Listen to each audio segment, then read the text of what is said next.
नमस्कार, आप देख रहे हैं पहाड़ समाचार। आपके साथ मैं हूं चंदन सिंह। उत्तराखंड के मुख्यमंत्री पुष्कर सिंह धामी आज केदारनाथ पहुंचेंगे। केदारनाथ में सीएम धामी पुनर्निर्माण कार्यों का जायजा लेंगे। इसके बाद सीएम तिलवाड़ा पहुंचेंगे, जहां कई विकासकारी योजनाओं का शिलान्यास और लोकार्पण करेंगे। मुख्यमंत्री रात्रि विश्राम GMVN गेस्ट हाउस तिलवाड़ा में करेंगे। सीएम का सोमवार को केदारनाथ पहुंचने का कार्यक्रम था, मगर बारिश की वजह से ये दौरा आज के लिए मुलतवी किया गया था। तो सीएम आज केदारनाथ धाम जाएंगे, पुनर्निर्माण कार्यों का जायजा लेंगे।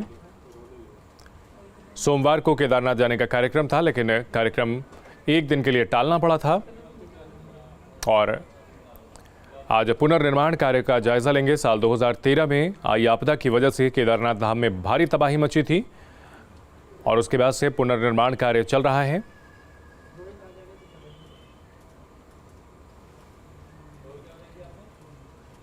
उत्तराखंड सरकार ने प्रदेश में कोविड कर्फ्यू एक हफ्ते के लिए और बढ़ा दिया है। हालांकि इस बार कोविड कर्फ्यू के दौरान कुछ ढील भी दी गई है, जिसके तहत प्रदेश के लोगों को राज्य के भीतर अब आने जाने के लिए RT-PCR नेगेटिव रिपोर्ट दिखाने की कोई ज़रूरत नहीं होगी। वे अब बेरोक टोक आवाजाही कर सकते हैं। इसके अलावा दुकानों के खुलने के समय को 1 घंटा और बढ़ा दिया गया।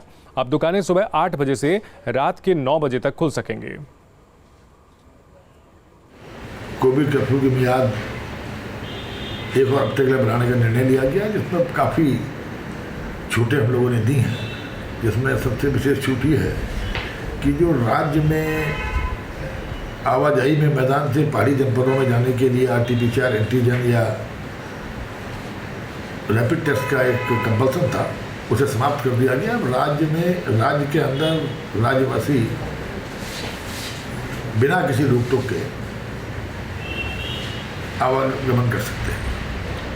दूसरा, जो दुकानों का समय था, जो पूर्व में 8 बजे से 7 बजे तक का था, उसको 8 बजे से अब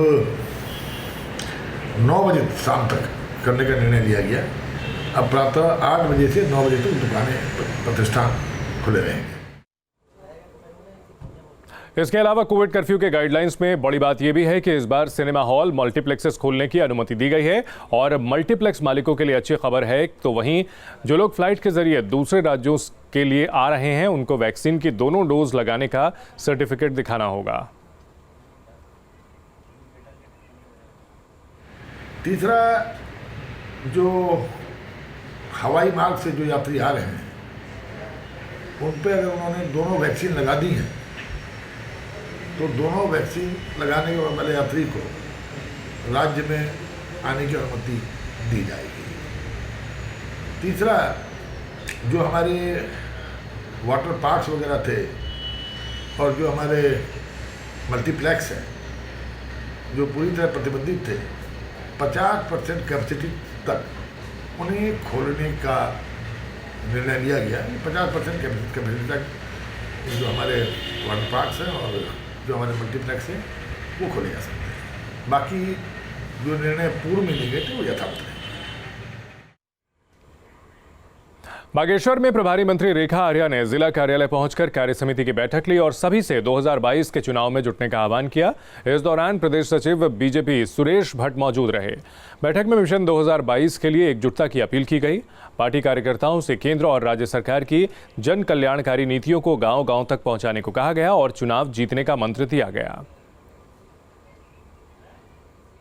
2022 के लिए लिया गया है। हमारे महामंत्री प्रदेश के उन्होंने बताया है कि हम लोगों को अब की बार जो है, जो क्रम है, जो एक लोगों की मिथ है, उस सोच को हमें तोड़नी है कि अब की इस बार भाजपा की सरकार है, अगली बार कांग्रेस की सरकार होगी। इसको ना करते हुए अब की बार भाजपा की सरकार और बार-बार भाजपा की सरकार।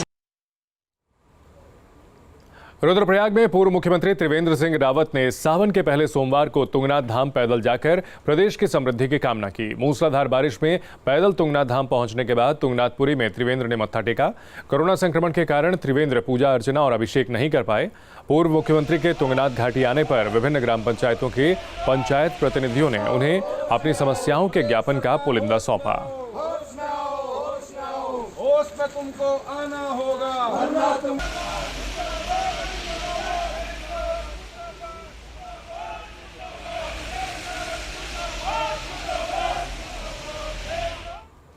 काशीपुर में पुलिस की बदमाशों से मुठभेड़ हुई है। पंजाब के खूंखार अपराधियों के साथ यह मुठभेड़ हुई है। इसमें दोनों ओर से कई राउंड फायरिंग हुई। पुलिस की गिरफ्त में आए हैं 3 बदमाश। उत्तराखंड एसटीएफ और पंजाब पुलिस का साझा ऑपरेशन। पंजाब पुलिस की स्पेशल टीम भी साथ में रही। गुलजारपुर गांव में ये मुठभेड़ हुई है। पुलिस की गिरफ्त में कई बदमाश आए हैं। पंजाब पुलिस और उधम सिंह नगर एसटीएफ के संयुक्त ऑपरेशन में बड़ी कामयाबी हासिल हुई है। उधम सिंह नगर पुलिस को पंजाब के कुछ बदमाशों के कुंडेश्वरी के गुलजारपुर में शरण लेने की सूचना मिली थी। उधम सिंह नगर एसटीएफ और पंजाब पुलिस ने संयुक्त रूप से बदमाशों की तलाश शुरू की। पुलिस को देखते ही बदमाशों ने फायरिंग शुरू कर दी। दोनों ओर से लगभग 2 दर्जन गोलियां चली, लेकिन पुलिस और एसटीएफ ने आखिरकार बदमाशों को दबोच लिया। पुलिस ने 3 बदमाशों को गिरफ्तार किया है। बाद में एक और बदमाश पकड़ा गया। कुल 4 बदमाश पकड़े गए हैं। साथ ही फार्म हाउस के मालिक को भी गिरफ्तार किया गया है। पंजाब पुलिस का जो ओपी यूनिट है, ऑर्गेनाइज्ड क्राइम कंट्रोल यूनिट है, उसकी सूचना थी कि उनके जो 2 कुख्यात गैंगस्टर्स हैं उन्होंने यहाँ पे शरण ले रखी है। तो उसी के लिए एक ऑपरेशन चलाया गया था, एक जॉइंट ऑपरेशन चलाया गया था एसटीएफ और ओपी यूनिट का, और इसमें हमारी जिला पुलिस भी रही थी और इसमें हमें सफलता मिली है। इसमें 4 लोगों की अरेस्ट हुई है अभी, और इसमें हमारे पास 2 ऑटोमेटिक पिस्टल्स .30 की और कुछ कारतूस बरामद हुए हैं। पहाड़ों पर बारिश आफत बनकर बरस रही है। प्रदेश के पहाड़ी इलाकों में लगातार बारिश का दौर जारी है। केदारनाथ धाम समेत पूरे रुद्रप्रयाग में बारिश से हाल बेहाल है।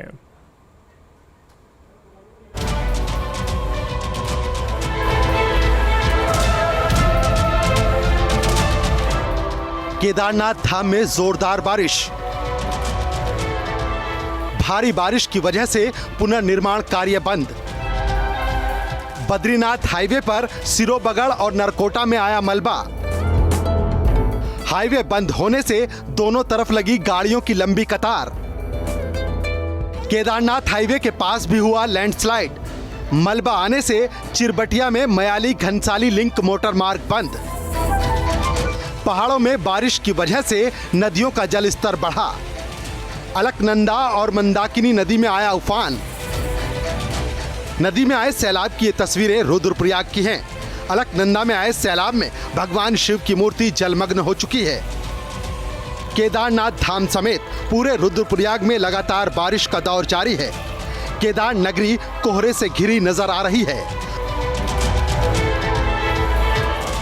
भारी बारिश की वजह से पहाड़ दरकने का सिलसिला जारी है। मलबे की वजह से बद्रीनाथ और केदारनाथ हाईवे समेत कई लिंक रोड बाधित हो गए हैं। बद्रीनाथ हाईवे पर सिरोबगड़ और नरकोटा में लैंडस्लाइड हुआ है। मलबा हटाने का काम तेजी से चल रहा है। वहीं भारी बारिश की वजह से अलकनंदा और मंदाकिनी नदियों का जलस्तर खतरे के लेवल पर पहुंचने से लोग दहशत में हैं। प्रशासन किसी भी हालात से निपटने के लिए पुख्ता इंतजामों का दावा कर रहा है। वहीं लोगों से भी सतर्क रहने की अपील की गई है। Rohit Dimri, News State, Rudraprayag.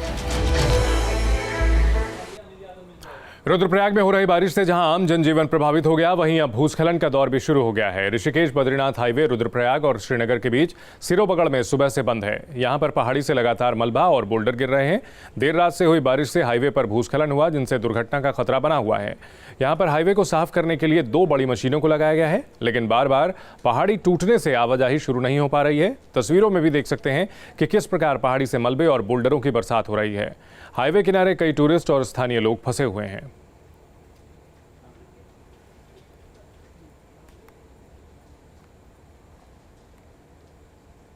बड़ी खबर आ रही है टिहरी से, जहां तेज बारिश की वजह से खतरे में है पुल और टूटने की कगार पर है जाख पुल। नई टिहरी से 10 किलोमीटर की दूरी पर है ये पुल।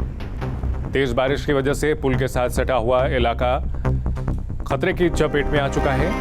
पुल के आसपास की मिट्टी टूट रही है, पहाड़ पत्थर गिर रहे हैं और ऐसे में जाख पुल अब टूटने की कगार पर है। और ये तस्वीरें देख सकते हैं पुल में किस तरह से दरारें दिख रही हैं। टिहरी की तस्वीरें, जहां पर पुल अब खतरे की जद में आ चुका है।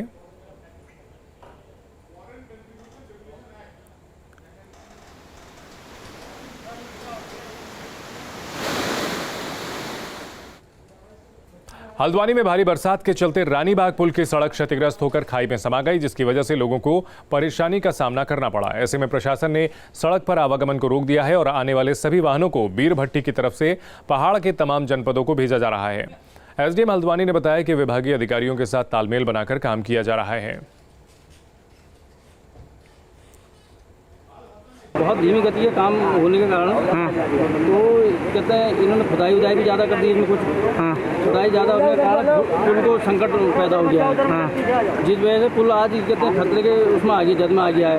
अब ये कल रात वर्षा के कारण इसमें से कहते हैं कुछ चट्टानें ढहने के कारण अब ये पुल बिल्कुल बाधित हो गया, यातायात के लिए बिल्कुल बाधित हो चुका।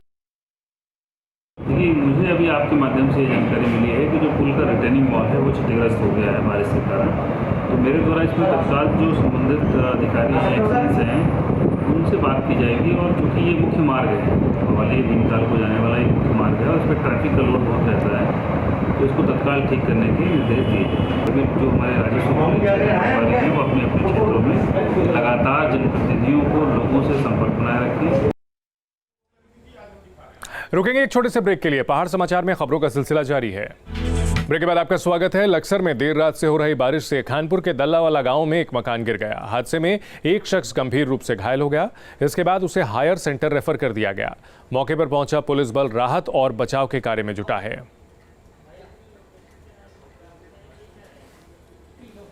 तस्वीरों में आप देख सकते हैं किस तरह से दीवार गिर चुकी है।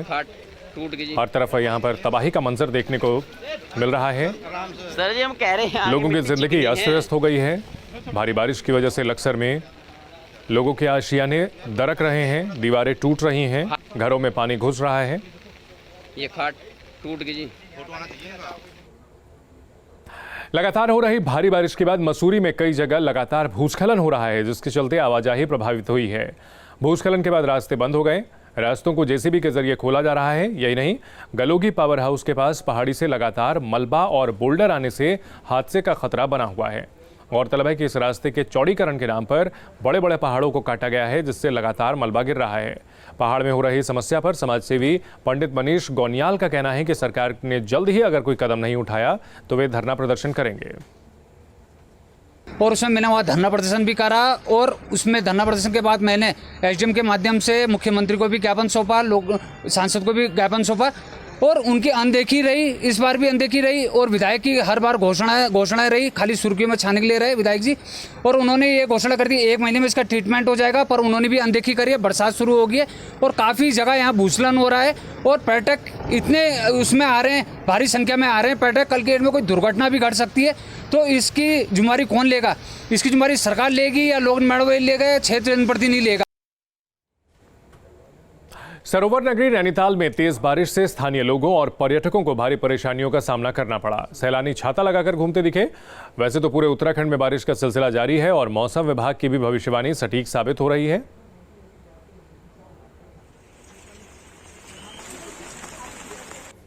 नैनीताल में रुक रुक कर बारिश जारी है। लगातार हो रही बारिश से कहीं मलबा आने, कहीं दीवार गिरने और कहीं पेड़ गिरने की खबरें आ रही हैं। वहीं बारिश के चलते नैनीताल हल्द्वानी NH87 पर पेड़ टूटकर गिर गया। पेड़ के गिरने के कारण जोलीकोट के पास घंटों तक यातायात बाधित रहा। हाईवे के दोनों ओर लंबा जाम लग गया। टिहरी में घनसाली के मेड गांव में बादल फटने की घटना सामने आई है, जिससे कई परिवारों के घरों में मलबा घुस गया। हाव की कई नाली, कृषि भूमि भी पूरी तरह से मलबे में दब गई। गनीमत ये रही कि किसी के जान माल का नुकसान नहीं हुआ। ग्रामीणों के मुताबिक सुबह करीब 4 बजे तेज आवाज सुनाई दी। उसके बाद सभी लोग अलर्ट हो गए। देखते देखते अचानक बड़े पैमाने पर पानी आ गया। पहाड़ समाचार में फिलहाल इतना ही। आप देखते रहिए न्यूज़ स्टेट।